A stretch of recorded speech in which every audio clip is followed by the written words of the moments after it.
Welcome to Tiki Central, Canada. Ever wonder what is in that cool, refreshing drink that you just have to have on that hot summer's day? Yeah, me too. Picture a man going on a journey beyond sight and sound.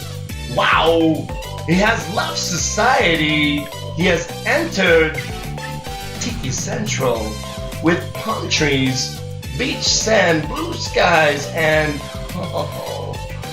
God, get me a drink now. Here are your hosts, Craig and Cam, and their wacky views and drinks, life, and maybe information?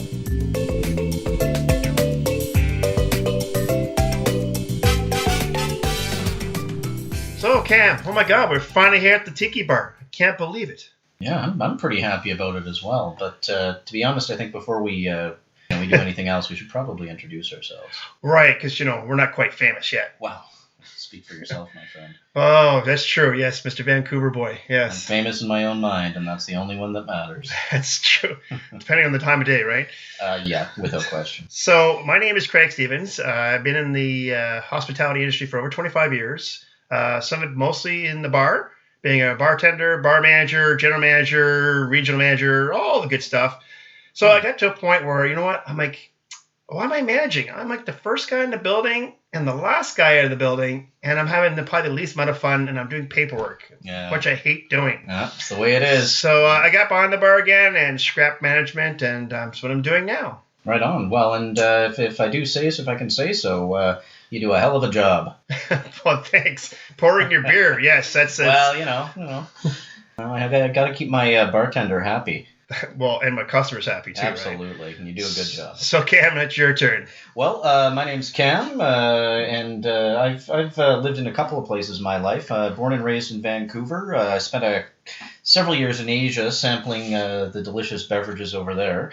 I'm sure you did. Oh, yeah. And a lot cheaper over there, actually, Craig. Damn. I know you're not in charge of the pricing out here, but no, you might want to definitely tell not. management about that. But I've been living in Ottawa for about 13 years, and been coming to your workplace for a good chunk of that, I think. Since I've been there, anyway. Well, yeah, and I think that what I'm hoping to do is learn from your wisdom, because I am by no means a drink expert outside of delicious beer.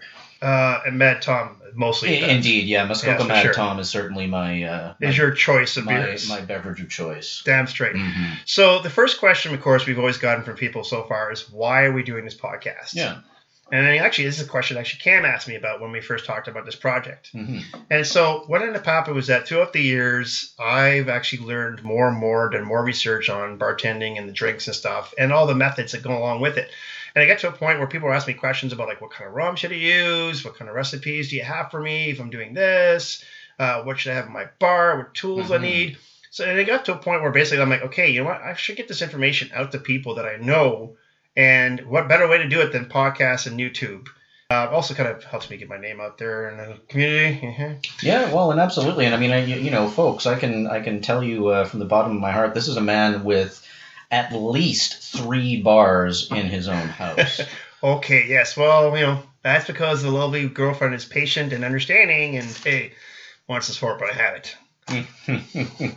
So I mean, one of the things that you mentioned to me before, you're a bartender, obviously, but you've also talked about mixology and the fact tiki that cocktail. the fact that you have a tiki bar, for crying out loud. Yes. So there is some differences between a bartender, a mixologist, and a tiki cocktail bartender. Let's go through this breakdown. So a mixologist actually is like the chef of a restaurant. So just imagine a guy that sits there, 6 in the morning, gets there early, makes all kinds of prep work ahead of time, and gets the dishes ready that he knows he needs for the day. And so it's the same thing as a mixologist. You're doing a lot of prep work ahead of time, like infusions and things like this. Now, some of these actually take hours. Some of them take days, if not weeks, to make. So a couple of infusions I've made in the past, like mango vodka, that actually takes 2 weeks to make that process. What the what? Yeah, it's mango vodka. So it actually has the sort of the tinge of mango, the sweetness of it. Mm-hmm. And it's great in actually a lot of the cocktails, especially in a pina colada, because all of a sudden like, you get this mango taste. Well, I aftertaste. absolutely love mango. I'm particularly fond of El Dorado hops, actually, which have a very nice tangerine flavor. But, mango's right up there as well. Yeah, so that's the mixologist. So the kind of like the chemist, the mad scientist, you want to say. The chef. The chef of the whole thing. Right. Now then you have bartenders, which you see almost everywhere you go. That's you. That's a me right now. Right. At a pub, casual dining, chain restaurants and things like that. They pour beers, they pour wine, they make the odd cocktail. Nothing fancy, it's like the staple stuff that you know now. And then you have a tiki cocktail bartender. And of course, what is a tiki cocktail bartender? Well, a tiki bartender really takes care of the drinks that are actually known in the tiki culture. Right. So those are ones that are Polynesian oriented, Hawaiian, a lot of fruit, a lot of rum, which of course the girlfriend loves. She's all about the rum. So it's also, like I said, it's the culture that comes along with it. So we're going to go into that a little more depth further on, but that's the kind of the differences between the three of them. Right. So like for example, this is going back a million years, but you know the movie Cocktail. Yes. With Tom Cruise. We all know that one. I've watched it 1,000 times, my friend. I know. So what would you classify his character as? So he actually is just a bartender. Okay. And the reason why I say that, and I'm sure I'll get some slack on that. Yeah, he does some flair. That's what's actually called a flair bartender. There's a name for it. Yeah, exactly. There's lots of flair. I'm not that great at flair. I'd probably break a bottle before I actually would be able to spin it. So, right. But he's not a mixologist because he's not doing anything ahead of time. He's not mixing any cocktails or any infusions or making any special herbs for his drinks. He's making just the regular drinks. Yeah, there are some fancy cocktails that he's making for sure. I actually made the turquoise blue. She is in the movie. But again, just a bartender. Right. Cautionary tales. Wow. So it's this time that we want to talk about, actually we're talking about drinks and stuff, the cautionary tales, and this is done by Mr. Cam today. Yeah. Before we get into this, the cautionary tales are essentially just that. These are tales of woe brought to you by me about poor life decisions I made. Yes, and let's just emphasize something here, folks. These tales we're talking about, okay, we're young and silly and, typical, teenagers and young adults. So we're not encouraging people to go out and get plastered. That's what we wanted to mention at this saying, okay? These are just tales, and everyone sure has got their own, but these are tales of, you've got stories that you've got that you tell, your kids and your grandkids and your friends, and oh my God, I can't believe what happened this weekend. That's what these are. Yeah, no, absolutely. And just to be clear, if I ever do have kids, I'll be waiting until they're fully fledged adults before sharing any of these tales. Exactly. So anyways, with further ado, Cam and his lovely cautionary tale. All right. Well, this is cautionary tale number 2, and it is titled The Paintball Incident. Uh-oh. So it was a quiet, calm, balmy night, early summer, one year when I was maybe 20, 21, far too long ago. And I had been planning to spend the rest of the evening quietly at home, basically doing nothing and maybe playing some video games. And the phone rang. Uh-oh. Yeah. It was my buddy Paul. Paul wanted to go out drinking. And I said to Paul, no, you know what, man? I think I want to have a quiet night. I don't really want to do anything. I'm not going to go out. And he replied, well, look, just come out for one beer. It's always one beer. It really is always. It's not one beer. It's not one beer. Now, the nice thing about one beer is that, it doesn't actually state how large the beer will be. That's true. So I agreed. And another buddy of ours, Steve, agreed to be the designated driver. He borrowed his dad's shiny new Volvo, and he drove us to our local pub called the Pioneers Pub. And in those days, you could get a pitcher of Molson Canadian for $7.50. So that's the one drink. That's the one drink. So Paul and I sat down, and Paul ordered a pitcher, and I ordered a pitcher, and we finished our pitchers. And one of the great things about the Pioneers Pub in those days was that they also had free popcorn.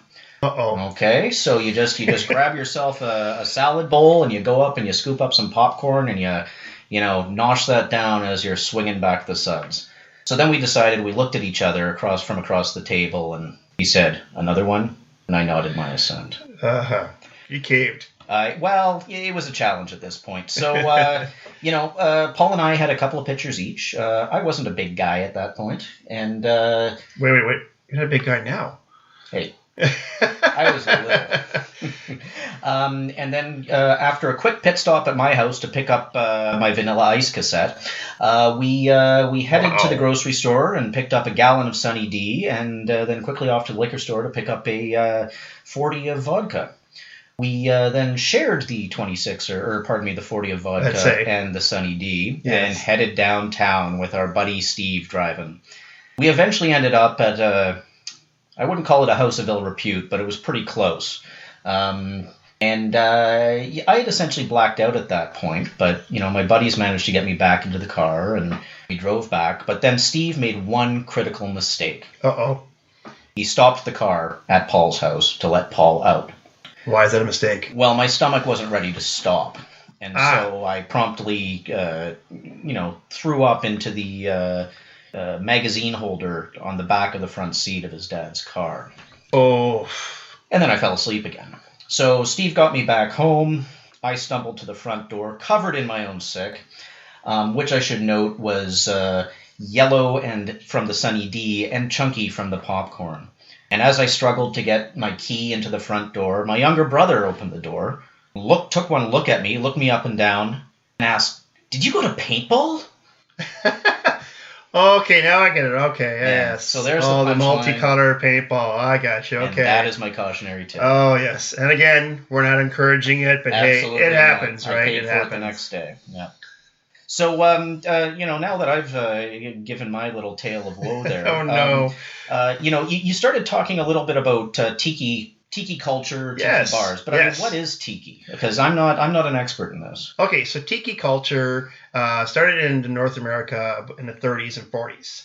So soldiers came back from the war, and they were basically stationed in places like say Hawaii and things like that. Okay, and they like were in the Pacific. Enjoy the tropical drinks that came along with it. So the Tiki culture started then. A guy named Ernest Gant, opened a bar in 1933 and in California, and called it Don the Beachcomber. Now, his name is not Don, but he called it Don the Beachcomber. So anyways, most of the decor in this restaurant, was all Polynesian. So things that he collected through all these journeys. He's gone to Hawaii, he went through all the Caribbean islands, he was in China, and all these other places, mystery places that we never get to venture to. Right. Or at least some of us don't. And so people would go there, and the thing that was amazing about this whole thing was that the ingredients and recipes were secretive.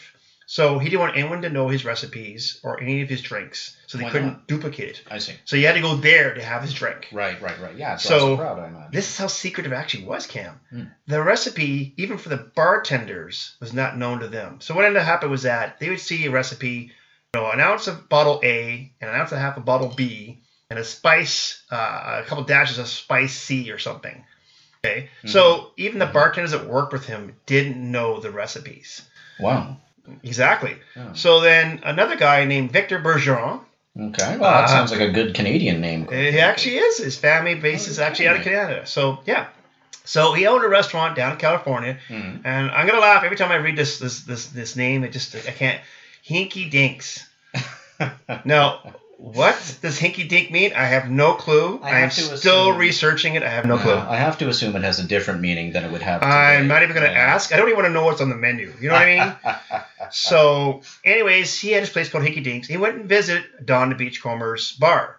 He loved it so much that he shut down his restaurant, rebuilt it, reopened it under Trader Vic's. Wow. Now, Trader Vic's, is another chain that's huge across North America, especially in the States. And actually, there is a Trader Vic actually in Disneyland.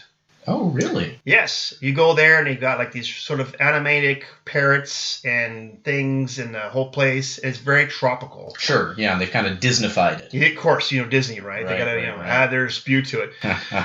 But one of the reasons why this whole thing took off back then, after Prohibition, and what Prohibition was actually, folks, is from 1919 to 1933, or ish. I'm pretty sure that's the number. There was no alcohol allowed consumption in North America. In the States. I see. So in the States, you were not allowed to drink alcohol. It was against the law. Prohibition. Exactly. Right. Now, after Prohibition, well, rum was plentiful because Caribbeans were not part of the Prohibition. They were still pumping out rum like crazy. Right. But the whiskey and the bourbon were like non-existent because it takes time to age these things. Oh, right. So they weren't ready. They weren't ready. It's going to take a couple of years. Exactly. Okay. So rum was plentiful. So obviously this is another reason why tiki cocktails took off, because rum was cheap. Now, that's going to be worse, actually. Knowing you're allowed to drink alcohol, but knowing you won't have access to it for a couple of years. Well, I have to imagine that people jumped at the chance. Well, here's the funny thing. Is actually Canada did not jump on Prohibition, and we actually sold our whiskey to them in the black market. That's what I like to hear. You know, like Al Capone and those guys. They bought whiskey from us. Yeah. Very cool. So what's your connection with tiki culture? Why are you into it? I mean, we're in literally snowy Ottawa at the moment. That's right. So the reason why I went into tiki culture and actually got into tiki drinks and stuff like this is that me and my girlfriend travel every year in the wintertime to kind of escape winter. Sure. We're all Canadians. We all know the winter's harsh. Mm-hmm. And there's nothing better than sitting on a beach in the middle of February and drinking Mai Tais. So we did a lot of traveling, and we've gone a lot of places. And everywhere we go, we actually pick up rum along the way. And also, too, we actually learned some culture about the place and some of the recipes, because some of these guys are very easily to give up the recipes. They work for resorts, so to them, it's no big deal. They're never going to see you again. And so they actually give up these recipes very willingly. So when I came back to Ottawa, and we've been, like I said, doing these trips, also we're in our backyard, like, we need an oasis. We need an oasis, something to escape from society. You know what I mean? We all have that Friday afternoon, we're like, oh my God, I got to get away from it all, right? So we had a pool installed in our backyard, and we were kind of like, okay, it's not quite enough. Okay, so we added some palm trees. It's still not enough. So then we actually had it built, a tiki bar customized by me. Wow. Yeah, by it's a company out of Montreal. So hold on a sec, Craig. Yeah. You're telling me we wandered through this jungle and we could have just been hanging out in your backyard? Yes, exactly. At my tiki bar. Yeah, but it's snowing right now. It's all wrapped up. Oh, true that. Yeah, so on my tiki bar is all the artifacts. Just like these guys, Don Beachcomber and Trader Vic, I've got stuff slapped all over my bar from around the world. That's really cool. So it sort of has your memories in it as well. Exactly. And you know what? People love to hear the stories about where we got this stuff from. Yeah. So, I mean, I haven't had a chance to actually see the full tiki bar because, it's all wrapped up for wintertime, like you said. But can you tell me a little bit about, what a bartender really needs to make tiki cocktails? Yeah, sure. So you're looking at the ingredients, the tools, and the glassware. And, of course, you have to have your tiki music, right? Bongo drums, steel drums, all that stuff. Okay. But I think the most important part I want to cover on this is basically the ingredients. So all out there, there's, like I said, there's all kinds of recipes out there for all these different kinds of drinks. So I actually did all the research and went back and found the original recipes. Mm-hmm. Now you're like, well, Craig, they were secretive. How did you find them? Yeah. So a couple of these guys, Trader Vic, actually published some books. It has the recipes in there. Okay. And I'm sure Don Beachcomber kind of caved eventually and, sure. through time, sold off the recipes. And actually his wife, now ex-wife, she actually took over the business. So I'm pretty sure she was more than willing to have a book released with all the ingredients and all the recipes in there. Right. Monetize that stuff. Exactly. Right. Now, here's the thing. These recipes have ingredients that are hard to find. And through the years, it has taken me some time and, of course, the patience of my lovely girlfriend to help me out to find some of these ingredients. Huh. What do you mean exactly? Like, what kind of ingredients? Because, quite frankly, we're pretty lucky to live in an age where you can pick up a pineapple at your local grocery store. Yeah. Well, there are some that are really difficult. So I'll give you an example. A vanilla bean soda.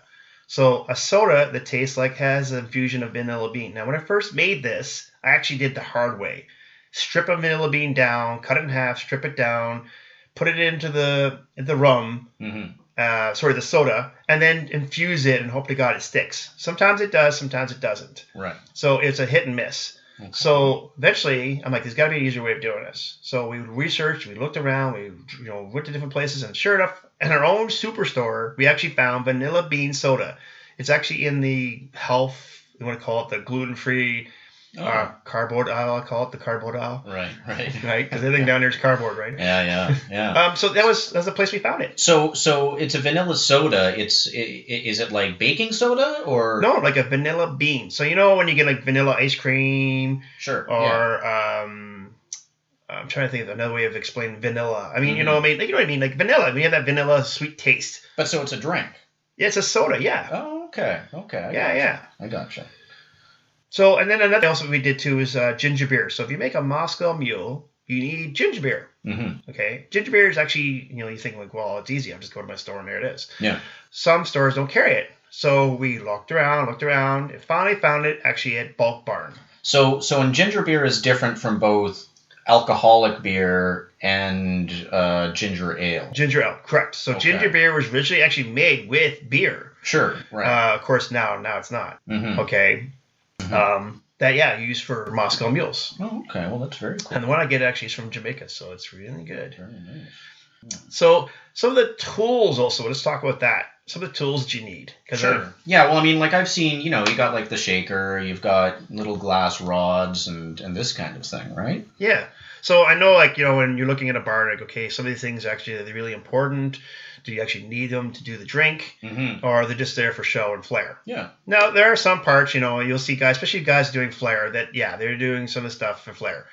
But some of these tools actually are important. So I'll give you an example. So if I made a Mai Tai, okay, and just poured all the ingredients into the drink, into the glass, right? So I got a glass, I put some ice in there, I put my rum in there, and I put my lime juice, and my almond juice, and my carousel. Right. We'll get into Mai Tais in the next episode. Sure. But if I did all that and just slapped it in there, okay, I'm going to get a different taste and texture than if I take it and put all those ingredients into a shaker and then strain that into a new glass with new ice. Really? Yeah, it's going to be completely different. So I'm pretty sure you've had this. We've all had it where you get a drink, right? You take that first sip and it's like, whoa, pure alcohol. Oh, absolutely. Yeah. And that's what it is because it hasn't been stirred or shaken in any way. Okay. And there is differences between stirring and shaking. I see.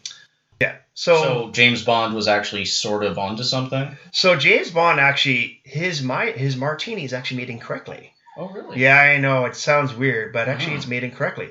So a martini, when you have nothing but liquor in it, is supposed to be stirred. So you have your sweet fruit, so your dry vermouth, your gin or vodka. And you basically stir that in a mixing glass. Why is stirring better than shaking? Yeah. Okay, so when you stir something, it's all alcohol. Okay, it's going to blend into each other no matter what. And when you're stirring, what you do is you're actually chilling it down and adding a little bit of dilution in there from the ice. Then you strain that into a martini glass. Sure, yeah. Now, if I shake a martini, okay, so if I took the exact same ingredients, say your dry vermouth and your vodka, and I shake it, and you put that into a glass, you will actually see there's air in there. So you're actually adding air pockets into the drink, also fragments of ice as well. Sure. Yeah. So you're like, well, then why do we shake something? So the reason why we shake something is because when it actually has something that's not alcoholic, say lime juice or pineapple juice or something like that. Right. If I try to and you see it when you pour it in a glass, they all separate. They won't mix together. Like, you know what I mean? Like, it's like layers, like chemistry, right? Like different densities. Exactly. Sure. Yeah. So when you basically put those into a shaker and then you shake it, you're actually force feeding those molecules from the pineapple juice to infuse with the vodka. It actually is like kind of chemistry 101. And then when you strain it, so then you're actually adding also to the water and chilling it down at the same time. And like I said, you'll get a better product. And that's what you see. If it's a real bartender, he's going to do it correctly. I see. So, I mean, what about all the different kind of, I guess you call it glassware, I mean, a martini comes in this, in my opinion, extremely unwieldy glass that I inevitably spill all over the front of my chest. So I don't know if you know this or not, but actually it's a cosmopolitan glass, a martini glass, yes. Okay. The glassware that we see today is completely different than, say, from 1930, 1940s, okay, or even the early 1900s. The drinks back then were no bigger than 5 to 6 ounces. Oh, really? Okay, so when you get a cosmopolitan or a martini, it's maybe like 5 ounces. That's it. Wow. So what ended up happening, especially with the cosmopolitan, was that good old Sex and the City came out, and it was famous to have this gigantic cosmopolitan glass, with a big old drink in there. And that's kind of changed the culture of it. That basically a bigger glass is the way to go. Right. So sort of boozier and more. Bigger is better. Bigger is better, yes. Right. Where before the drinks is more about the drink and not the glass. Okay. Yeah. Okay. So the glasses then are essentially just a cosmetic choice? Also too, but back then people didn't drink as many drinks in a session that we do now.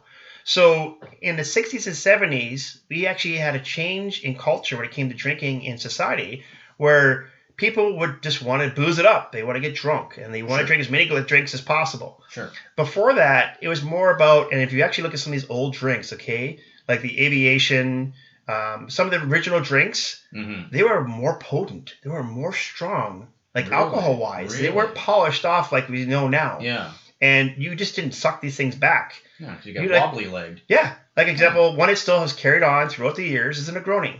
Right. Negroni is a very strong drink.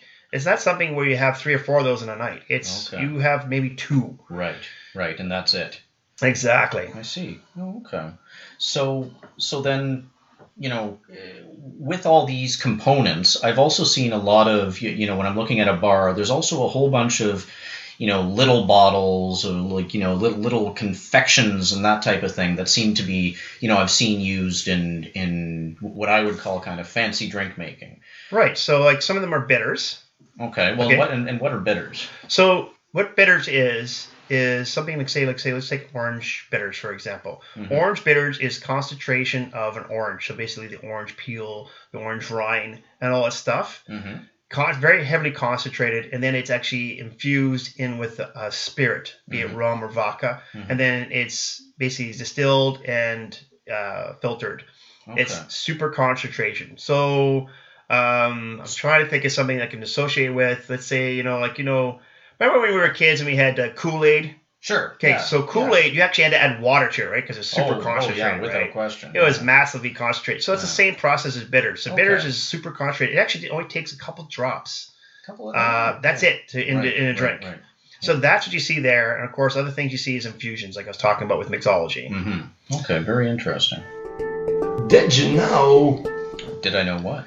So Bacardi, a very famous rum around the world, actually probably has the most sales when it comes to rum. Right. Actually is bottled in Puerto Rico. And hey, we're talking about this today. I guess we should pay our condolences to people in Puerto Rico, obviously. Yeah, no, absolutely. Our hearts really go out to all their struggles recuperating from just one heck of a stormy season. We wish them the best, and we hope the recovery takes as little time as possible. There's actually, I think something 50% of people still don't have power. It's unbelievable. Yeah. So, anyways, Bacardi is actually manufactured in Barbados. I know I was going to eventually get it. Barbados. So, yes, Bacardi is actually made in Barbados. So it's manufactured in Barbados, that's right. Then bottled in Puerto Rico. Puerto Rico, exactly. Yeah. Because they actually go through quite a volume. So here's some tales and things that you don't know about the bottling system of Bacardi. Bacardi, on a yearly basis, uses 300,000, it's 300,000, that's 3 with 5 zeros behind it, liters of rum to clean their bottles before they actually put the rum in the bottle. So you're going to be like, well, why don't we just use water? And that's what you'd be thinking. I thought that too. Yeah. But what ends up happening is that they can't use water because it actually just takes a chance of actually lowering the percentage of alcohol per bottle. So they actually have very strict rules of making sure that alcohol content that's in that bottle is exactly what it says on the front label, 40%. Right. Well, and I guess the best way to do that is to, use alcohol to clean. Exactly. 300,000 liters a year gets thrown away. Done. Gone. I'd be willing to drink a little bit of dirty alcohol. I'm fine with that, wherever the refine is, wherever that goes off to. I want to know. Oh. So another question that people also ask is, what's the difference between proof and ABV, or alcohol per by volume, bottle volume? Yeah. So when you hear 80 proof or 40% alcohol, so they never seem to match. Actually, if you know it, actually is exactly half. Oh, really? Yeah. So what it is that when they make the batch is say is 160 proof. Okay. That means that when they bottle it up. And actually, when they do Bacardi, they actually have to add water to it. So to get it down to 40%, when it gets to the bottling factory, it's actually at 80% alcohol per bottle. That's a whole heck of a lot of alcohol. So what they do is they have to actually add water, 1-to-1 ratio, to bring it down to 40%. Okay, and is that for taste reasons, or is it legal reasons? No, for legal reasons. You have to be 40% alcohol. Right, yeah. Right, to serve it in like the States or Canada. Right. Exactly. And so that's something about Bacardi. And actually, I was watching the video on this, and it's amazing. So the bottles go through the lines at 60 miles an hour. Yeah, and 120,000 bottles get done in an 8-hour shift. So, and that's nonstop. They don't stop. So, 120,000 bottles in an 8-hour shift get bottled and shipped out on a daily basis. Man, I pity the poor bugger who accidentally knocks one of those bottles over. Yeah, at 60 miles an hour, you don't want to be anywhere near that, right? Because then the glass is just going to be flying over. And actually, the employees actually are behind glass when you operate the machinery. So that way, if the glass breaks and flies everywhere, they're actually protected. Probably a good idea. From the sounds of it. Yeah. Sounds like a smart idea, I'm sure. Yeah. So that's basically the show, our first show. I hope you guys enjoyed it. A couple things you guys should know coming up. We're going to have a YouTube page, and we also do have a web page right now at tikicentralcanada.ca. So don't be afraid to go visit there, and you'll see our smiley faces there, me and Cam. Another thing we're going to do is called a mailbag segment. So at each podcast, there will be a space on our webpage and also probably the podcast where you actually input comments, questions, or anything you have towards the podcast. So if you have some questions, we're going to do those as a mailbag segment on our future shows. Yeah, and I'm really looking forward to reading some of these things. I still have a lot to learn, and but I'm not always sure as to what questions to ask. So hopefully, you folks out there are going to help me out. And hopefully I'll have the answers. If I don't, I'll do some research, and I'll get right back to you. So that's the show. What do you think, Cam? I think it went okay. Yeah, not too bad for a first one. Shouldn't we get a drink now? Now we fought through the jungle just to get to this bar. I gotta say, all this talking's made me very, very thirsty. I'm thirsty, man. I'm ready to go. All right, let's shut things down and go. I'm making a batch of Mai Tais. I'm on my way. Tasty tropical drinks. All right, later, folks. Take care, guys. Well, I don't know about you, but I got informed. Hey guys, right? Hey, where's my drink? Hey, where's my drink?